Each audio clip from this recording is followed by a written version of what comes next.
Hey Fanshawe, it's Hannah here with the Interrobang. Every year during the month of November, the London Abused Women's Centre organizes the Shine the Light campaign. Now, launched all the way back in 2010, Shine the Light has been raising awareness about men's violence against women. Every year on November 15th, the community comes together to wear purple, a symbol of courage, survival, and honor that's come to symbolize the fight to end women abuse. Now, each year, Shine the Light puts the focus on select honorees, and this year, both of the honorees are Fanshawe College students. I'm joined by one of them right now, Rebecca Amendola. Welcome. Hello. Hi, thank you so much for having me. Thank you so much for being here. Let's start with Shine the Light. What does this campaign mean to you, especially to be an honoree this year as well? Oh my gosh, so much. It's incredibly empowering. For first things first, as a survivor, it means so much that people who haven't experienced it take time to have compassion and to raise awareness about the fact that it's still a prevalent issue in society.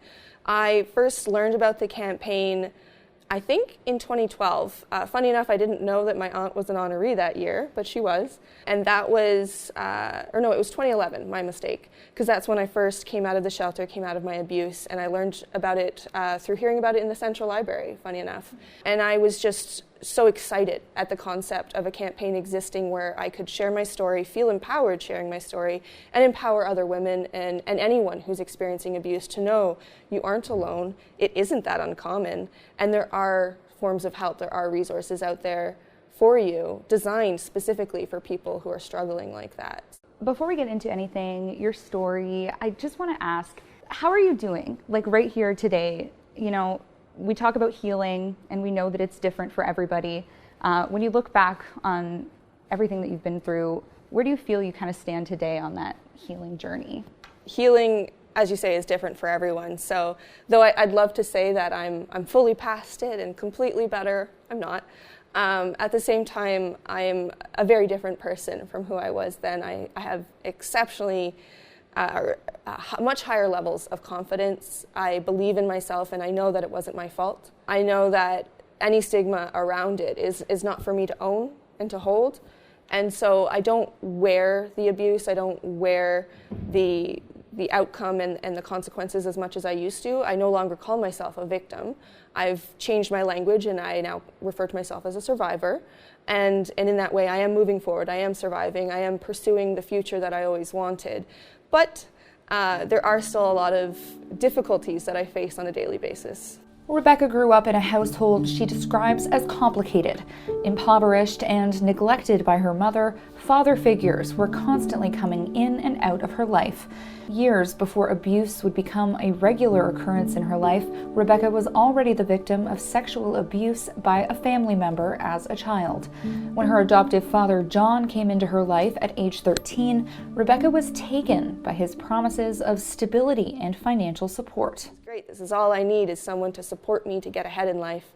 But between 12 and 18 months after he took me in, well, before that, he started physically abusing me, telling me that it was my fault as a misbehaving child. Knowing that I did have emotional and behavioral issues, I took it on and I owned everything he did and believed him when he told me that it was something that I deserved, when that is so incredibly wrong. No matter what age you are, no matter who you are, no matter what you've done, you do not deserve to be physically punished in any way, ever.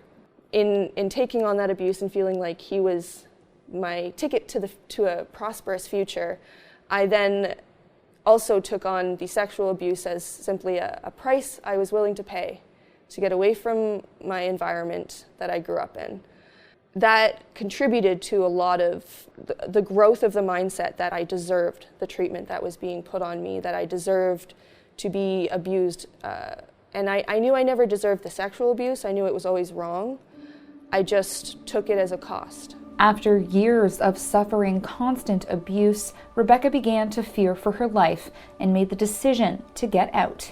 Despite suffering for years at home, she graduated high school on the honor roll and began studying at Western University. And this was the beginning of me learning that I could get ahead in life without him, that I could exist and be okay in society, because he very much convinced me that I was completely incompetent and incapable without him, that if I left or if he left me, I was as good as dead. It was during that time that Rebecca decided to report John to the police. She realized his worsening behavior was continuing to cause others harm and says she knew she had to come forward in order to keep society safe from her abuser. What followed was a lengthy and torturous legal process that lasted for years. The worst part was that I walked into it still caring about him, like a lot of survivors do, unfortunately. And so I actually first went and reported, and I said, I'm not here to ask you to arrest him and penalize him. I'm here to ask you to get him help.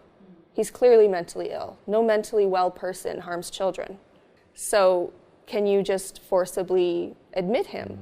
And they said, no, that's not what we do. Rebecca attended every single one of John's court proceedings, documenting each one in vlogs on her YouTube channel. A last-minute guilty plea meant that Rebecca did not get the opportunity to testify in court.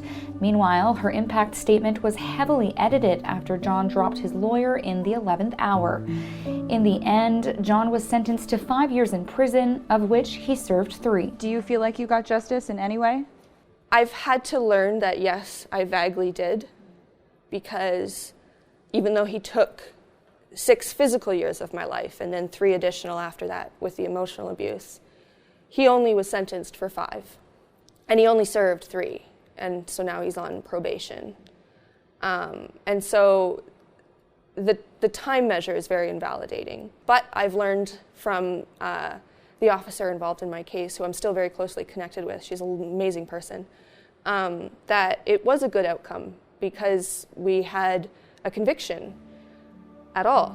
Today, Rebecca is studying social work at Fanshawe College.